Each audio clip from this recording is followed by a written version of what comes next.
Hey guys, today we escape a heat wave, adopt a snake, bring meat snacks to a bear park, encounter the past at Bedrock City, discover a neon teepee, and even sniff some trees on the way to the grandest canyon of them all.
So today we decided we're going to head into Casa Grande and go to the phone store and look into getting a mobile hotspot because we're tired of struggling with internet for streaming and doing the things that we enjoy doing and being throttled. So we're going to go see what we can find out.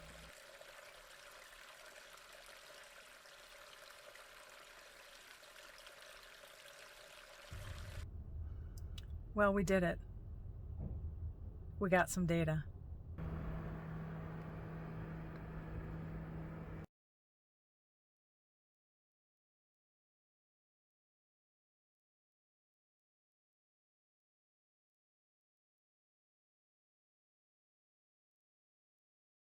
So we're driving around trying to scout locations where we can take our photo in front of the camper, and I was thinking realistically we should just use the current one. That's right, Dairy Queen. You're much more likely to find the camper parked in front of a Dairy Queen than anywhere else. We have this small collection of decals that we've been picking up ever since we hit the road 6 months ago. There? They're just there somewhere? Well, right in there. Okay. We had a couple other campers before this one, and we put stickers and decals on them, and then We had to take them off. right, because we sold them. But after 6 months on the road, I feel comfortable that this is going to be our camper for a while. What do you think? Didn't we put a down payment on a Class No, A? we did not, Oh, definitely. Okay. I think this is going to be our camper for a while. So we're going to go ahead and sticker it up. I'm trying this new Go amateur camera. I thought you were a GoPro. Yeah, I can't figure out how to use this thing quite yet. So we'll stay in amateur status for right now.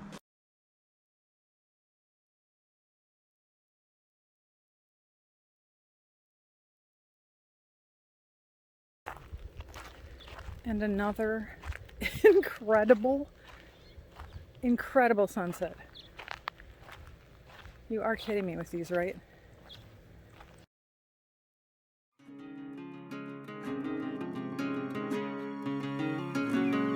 We woke up to this beautiful sunrise outside our window, but there was a heat wave on the way, so we decided to drive north.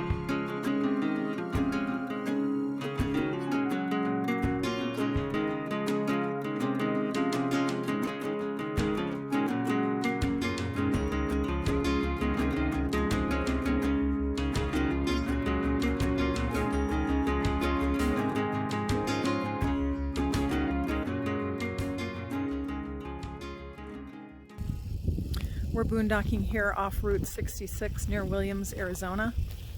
This is off Welch Road. It's a great little dispersed camping site, and people had mentioned the sunsets, and for sure we are seeing an amazing sunset tonight.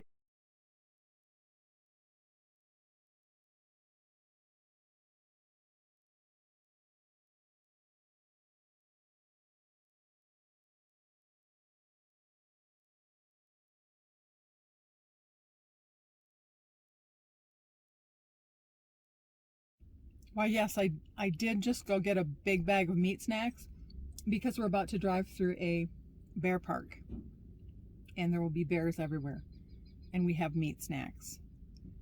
I maybe should have thought that one through.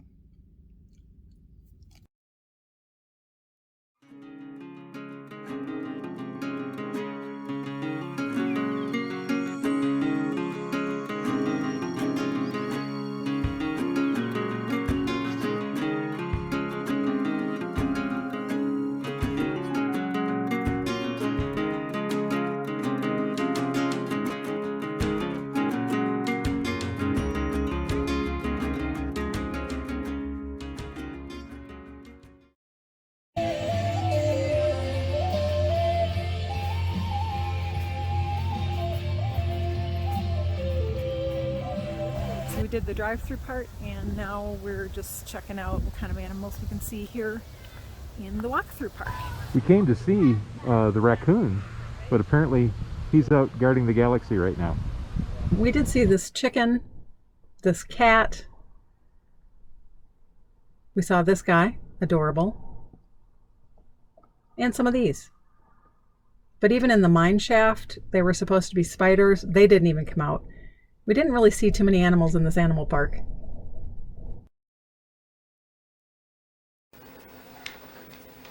Now eventually you do plan to have dinosaurs on your dinosaur tour, right? Hello? Hello?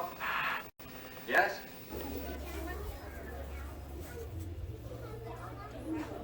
I'm sorry, that's adorable. Our next stop was Williams, Arizona, gateway to the Grand Canyon, and home to Americana-style shops and restaurants dating back to the early 1900s.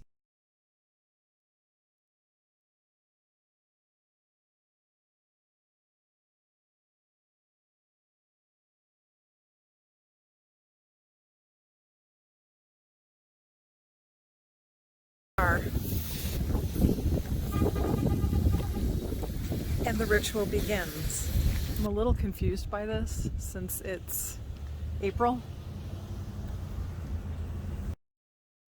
After Holbrook and Winslow, Williams was a pleasant surprise. It seemed to have a lot more going for it, likely because it's home to the Grand Canyon Railroad and it's perfectly situated so that most visitors to the national park must pass through here, at least for food, gas, or directions. Gone are the Wild West opium dens and bordellos of the city's scandalous past, replaced by classic diners and motels. Williams is the last stretch of Route 66 to be bypassed by the interstate. It's surrounded by the world's largest ponderosa pine forest, the Kaibab National Forest, with over 1,100 miles of Forest Service roads and some delicious-smelling trees. We are finally vaccinated, so we splurged on our first sit-down restaurant meal in over a year. We had the outside seating all to ourselves. Eating out has been something we have sorely missed since the pandemic. Our waitress told us that their business has been impacted in so many ways. They haven't had the foreign visitors that for some reason find Route 66 so very compelling. We left town with a full belly and a hot tip on a boondocking site for the evening.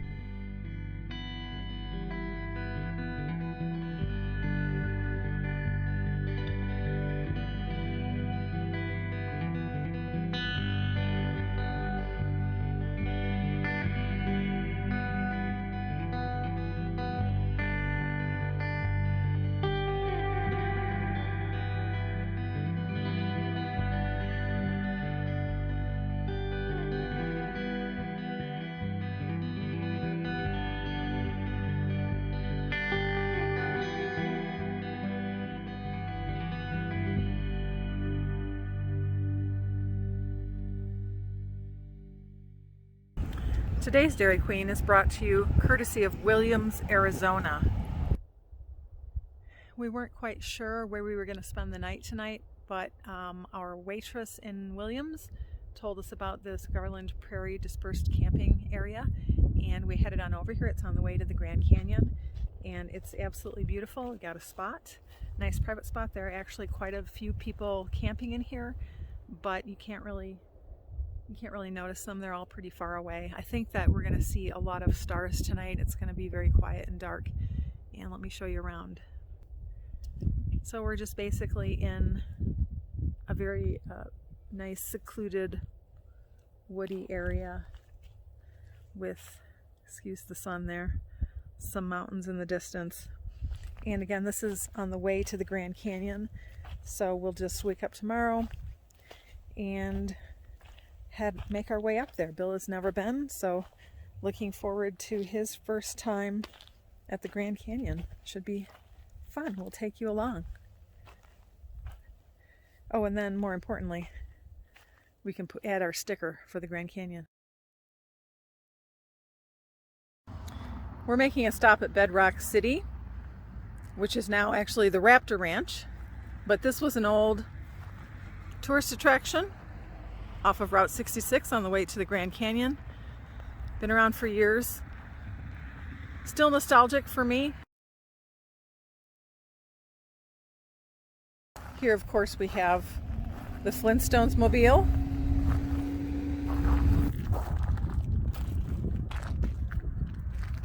We did it. We paid money to go into Bedrock City.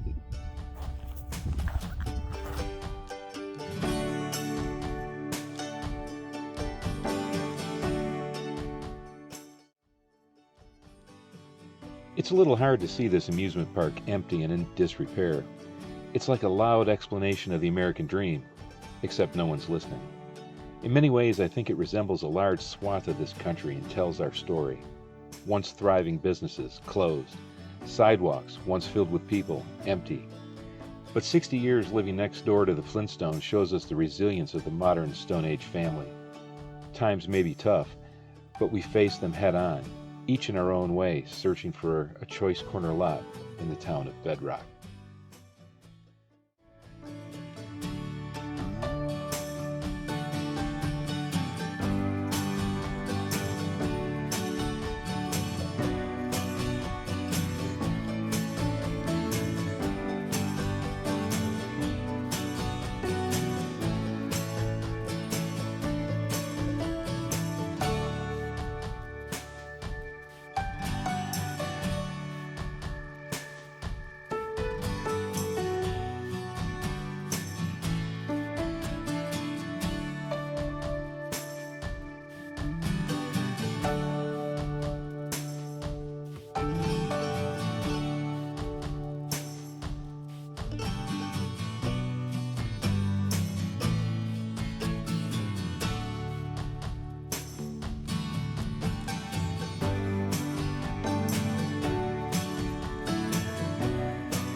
We picked up a little Dash mascot.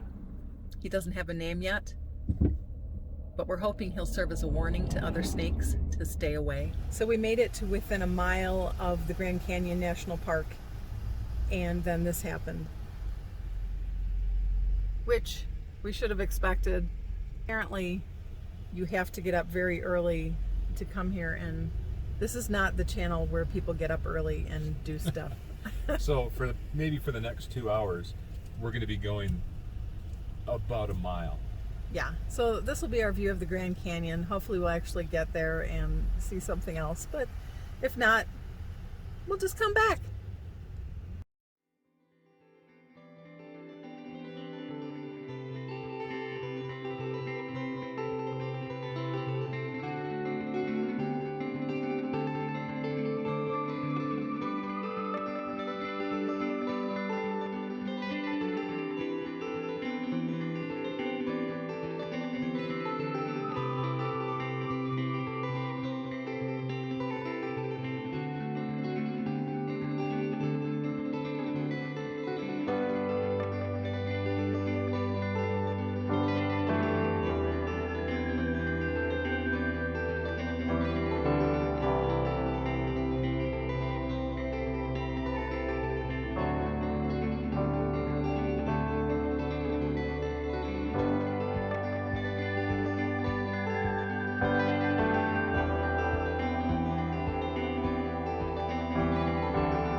We drove to the Desert View Watchtower, located on the east end of the park. It was designed by Mary Elizabeth Jane Coulter and based on the ancestral Puebloan architecture of the Southwest. The tower was constructed in 1932, 13 years after the National Monument was established. Mary was so particular about the details of her design that when she left for a day and the workmen completed 2 full layers of stone, she made them take it all down when it didn't meet her exacting standards. Each stone was selected by hand and placed deliberately. She insisted that the rocks not be cut or worked, so that they blended seamlessly into the canyon walls. We had hoped to climb the 70 feet to the top and see the murals and the artwork on the inside, but we were foiled by COVID, so perhaps another day.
happens when you boondock a little too close to the Grand Canyon helicopter tours. Yeah.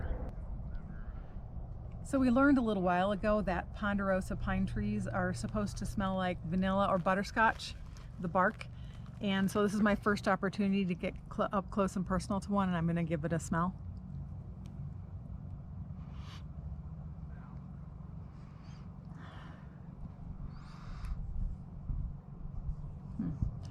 I'm going to say that I'm not really getting notes of butterscotch per se, but it does smell like a pine tree and like a really delicious pine tree. And yeah, this tree did not smell like butterscotch, but looks like it's got some sap coming out of it. So that's kind of interesting. It is a beautiful tree altogether, however. Whatever it smells like. Thanks for watching.